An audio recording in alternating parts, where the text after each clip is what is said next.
ఢిల్లీలో త్వరలో జరగబోయేటటువంటి ఛట్ పూజ విధ్వంసం సృష్టించడానికి బాంబు పేలులు నిర్వహించడానికి ప్రయత్నించినటువంటి ఐఎస్ఐఎస్ అనుబంధిత ఇద్దరు ఉగ్రవాదుల్ని ఢిల్లీ పోలీసులు అరెస్ట్ చేశారు. చాలా రోజులుగా వీళ్ళ మూమెంట్స్ని ట్రాక్ చేస్తూ వచ్చారు.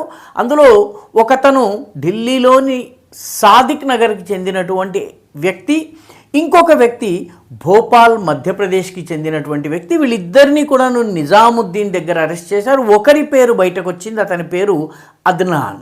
వీళ్ళ దగ్గర బాంబులు తయారు చేసే సామగ్రి, సల్ఫరు, అదేవిధంగా ఇనప మేకులు, చిన్న చిన్న ముక్కలు, యాసిడ్, ఇటువంటి అనేక పదార్థాలు దొరికాయి. త్వరలో జరగబోయేటటువంటి ఛట్ పూజకి పూర్వాంచల్ నుంచి అంటే ఉత్తరప్రదేశ్, బీహార్ ప్రాంతాల నుంచి వచ్చినటువంటి వాళ్ళు జరుపుకునే పెద్ద పండగ ఇది.